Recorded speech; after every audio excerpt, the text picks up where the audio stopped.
Hello everyone and welcome back to part 2 of the Petscop YouTube tutorial. Today we're going to be working on saving data and the title. So if this video can get up to 10 likes, I will release the full updated source code for this version of the game. Alright, let's get started. So I've already made a title screen, and you can make your own title screen, but the basics that you need are slots that you can put saves in, buttons, sorry, and connect them. So you go to the button, you go to node, and you click on pressed twice, and then you click connect to your main script up here.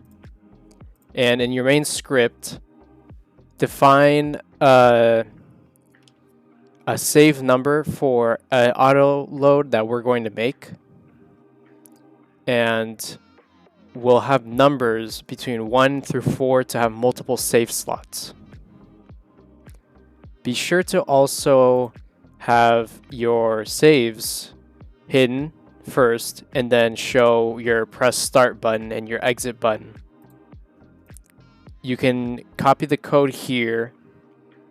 You can pause the video if you feel like, but I will move on to the auto loads part. Okay, so for the auto loads, we first need to make a folder. This will be our auto loads folder. Inside the auto loads, we're going to create a new script. Our first one will be called the auto load. Now, for this auto load, it will be handling all of our data that we save. So I will begin typing out some variables.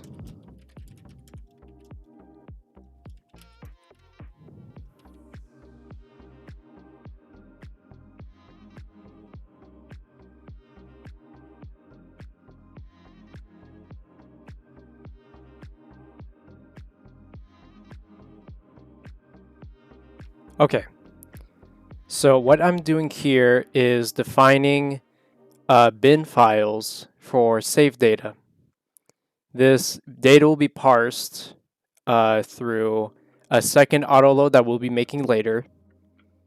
But if you want to access this data, go through project and then go click on open user data folder. It'll prompt you a window and it will show you the location of the saves. I will type the function called find save.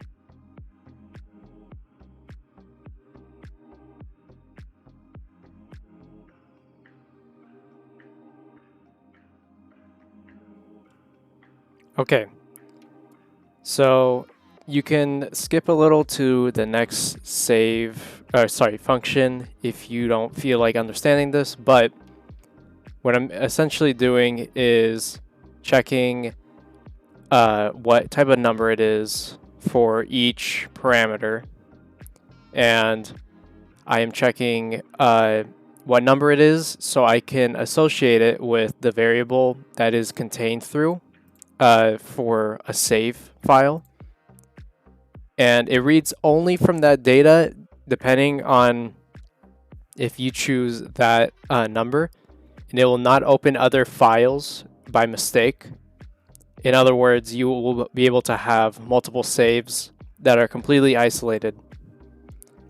The encryption is optional, but is preferred if you want to have files that do not get easily manipulated by people, and it makes your game less peer through.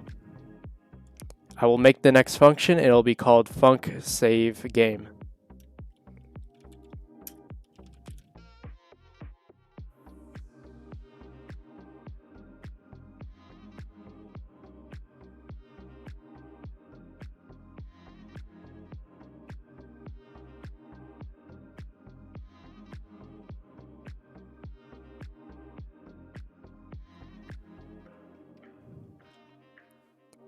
All right, so I made this function. It is save game. So this is going to work in conjunction with our third and final function, which is called load game. Unfortunately, Godot does not have, from this version, the ability to store vector 3s from a string and be able to convert them into a vector 3 into a player. So what I have to do for this to work, as an example for saving data, is I save each individual coordinate of the player, the x, the y, and the z coordinates. And when I have the game loaded, it will in turn have the x, y, and z be set as the transform of the player.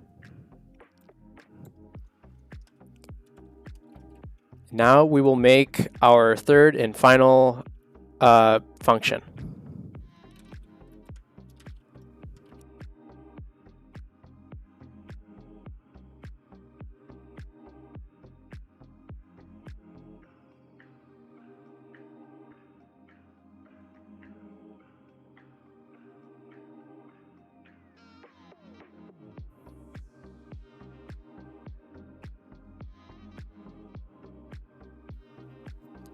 Okay, so from here we have our final function, which is load game. For this part of the function, we're basically checking if there is a save inside of one of the slots that we check. And if there is not, it will return with a false statement, and it will load in the game as normal. And it will not open another file, and it will not use other data in order to manipulate the player. It will be a completely blank slate.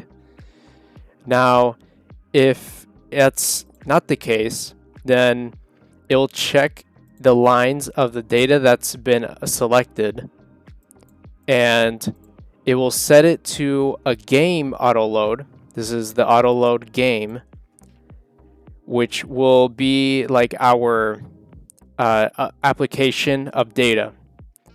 And so it will set the variables for player XYZ as the data from the saved data. And so this is when we will be working on our next autoload, which will be called game. So put the game autoload inside of autoloads.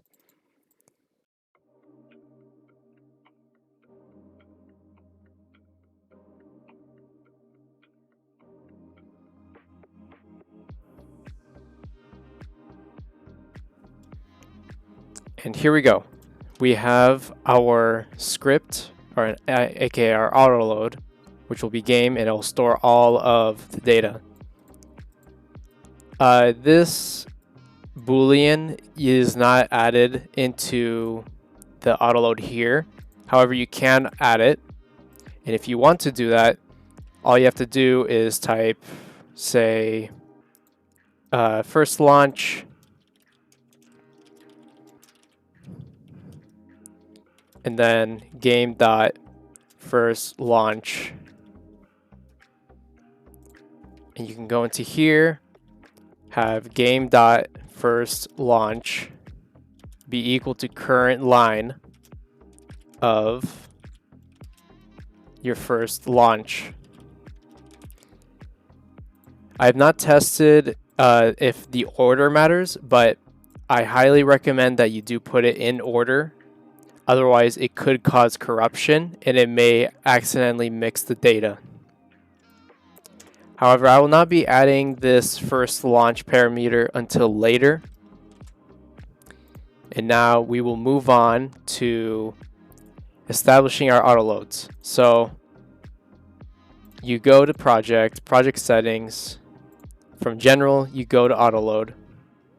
Click on here and then go down to your autoloads folder and then click open and add. Hit save, otherwise changes will not be applied. And now we have our autoloads established. Oh, be sure to add current line here, or otherwise you will get an error. Okay, now I will show you how to add that data that we've saved, then moved into the in-game game autoload, and then put it on the player. So I will first do func ready.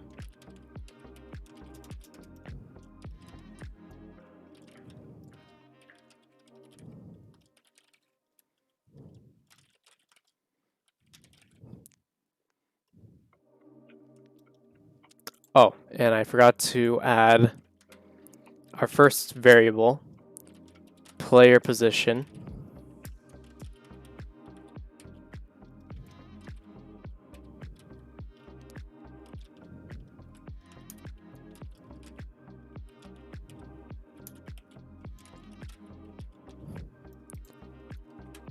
And from here, we add our three variables, player position X,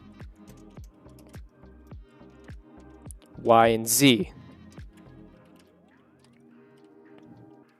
And we set that equal to that game autoload,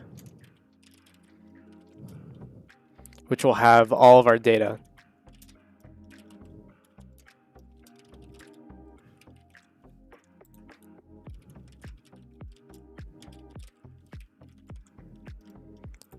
There we go. Now just to test, but we're going to have the position of the player saved on our physics process function and inside of our movement function.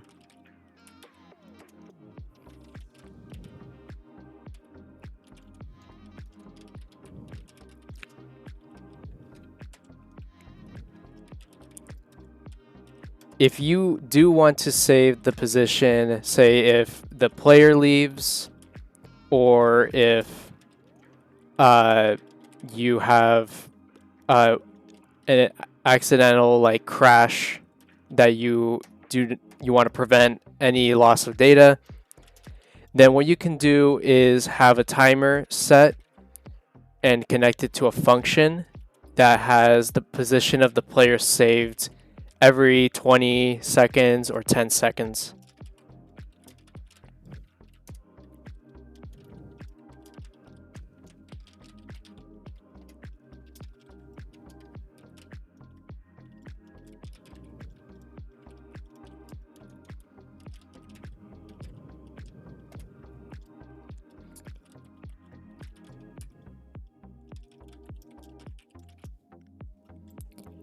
And there we go. That is all of the code that we needed to add.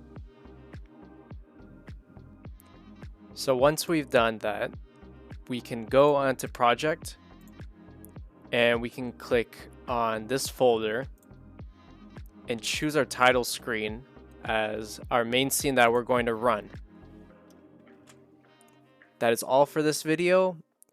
If you want to see the updated source code, please like and subscribe.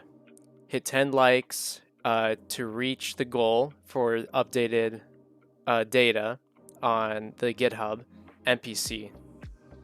Otherwise, that is all, and I'll see you in the next video.